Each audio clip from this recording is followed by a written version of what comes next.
I'm Curtis Thompson. I'm with 320 Workshops. I'm a retired accountant and a lifelong woodworker. So I recently started 320 Workshops in order to build furniture, custom furniture and home decor items, as well as furniture restoration.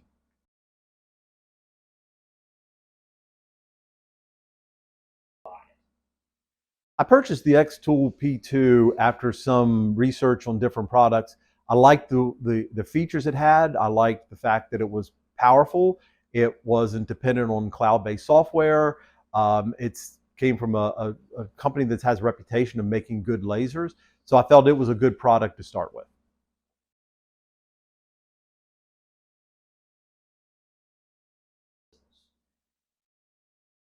In, in business, you've always got to try and make yourself stand out.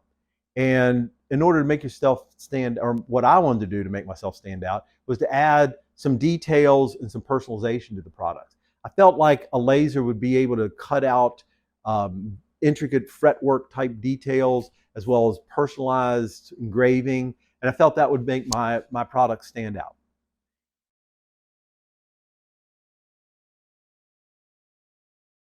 Well, I've made a number of items, and that list keeps growing.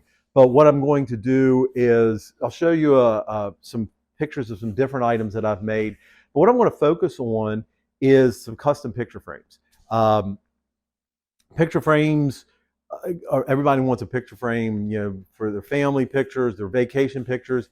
And the picture or the frame itself is usually kind of bland. You can buy them from the store, you can build them yourself, but they're usually pretty plain and they're not very remarkable. So what I'm going to try to do is show you ways to make those picture frames kind of stand out and accentuate the pictures and complement them to make them a little bit nicer. Now, let's talk about picture frames. Picture frame is a very simple object usually made out of wood. The frame itself has sort of a groove in the back to hold everything in place. And then to protect your picture and everything under it is usually a piece of glass. And a lot of times we'll use a piece of cardboard color to accentuate something or to fit the picture into the frame. This is called a mat. Typically, a mat is cut out of a piece of what's called mat board. It's very thin cardboard. It's usually done from the back. You're measuring it out using a knife that's angled to cut the square out. It can be a little complicated. It can be a little bit tricky. But with the XTool, you can simply use that to cut out a rectangle right from the cardboard. You can cut the whole thing out or just the centerpiece. And I'll show you a couple of different techniques here in a moment with the mats, making that a little bit dressier.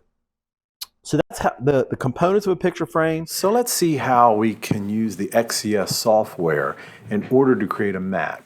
Insert a square, a rectangle, and then we're going to change the aspect ratio, unlock that. We'll change the size to 12 by 9, which is the size of our frame. Then we'll do insert another rectangle. I'm going to make that one 7.5 inches wide by 5 inches high. That's the size of the picture we want to mat.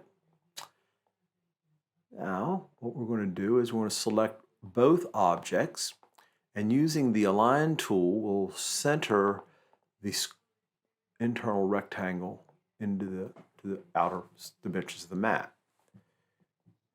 Now, we'll select just the inside one, and we'll select Cut.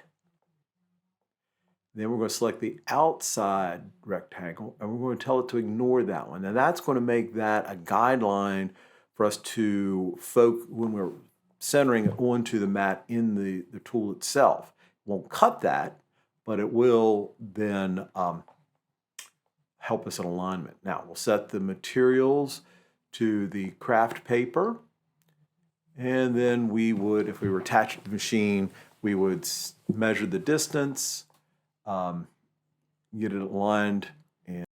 So once you get it all lined up and turn on the smoke purifier, you hit the go, and the P2 does its magic and cuts out a perfect mat. So what we're going to do is look at some different ways today of how to dress up the picture frame using the XTool to cut out things like corner pieces to give it a little detail. Or you could do something like right on the frame itself. You can put these on all four corners. You can put it on just one corner like that to just show it off.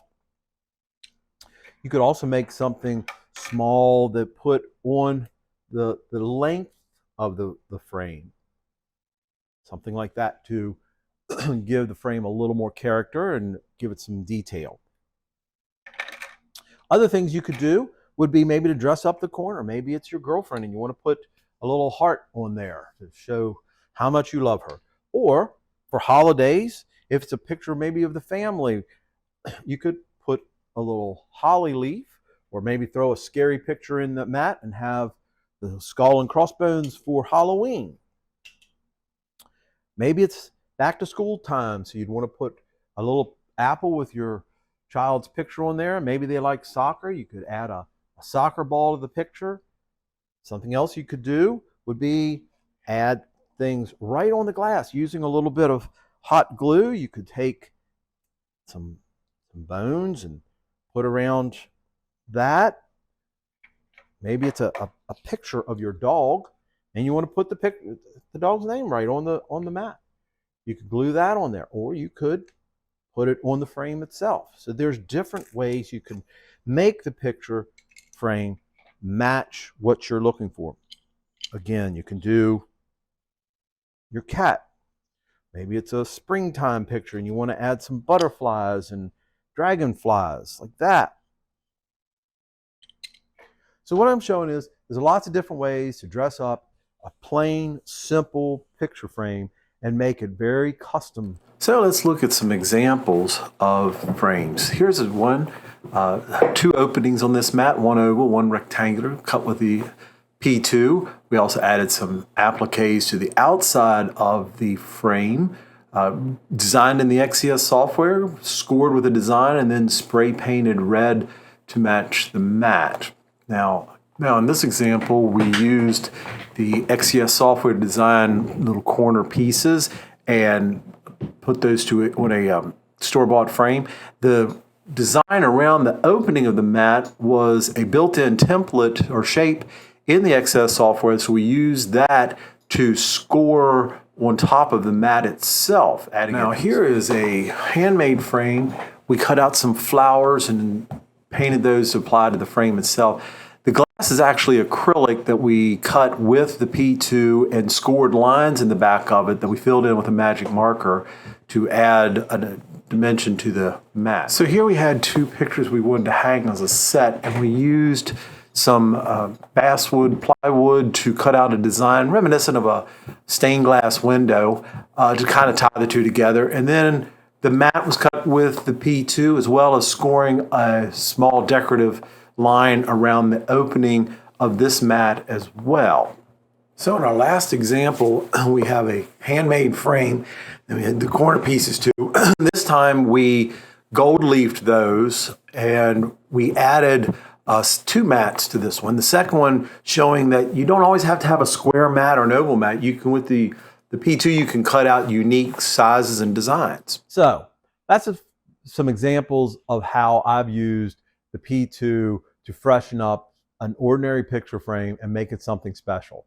I think when I first started out, I was looking for a laser that had plenty of power, would be easy to use. It's definitely checked all those boxes. I like the idea of the demo rooms because I think when people can see the tool in action in person, I think they'll get a real good feel for how easy it is to use and how powerful it is and capable of doing lots of different things. I want to thank you for your time. Appreciate it. And here's a few more examples of things you can do with the P2.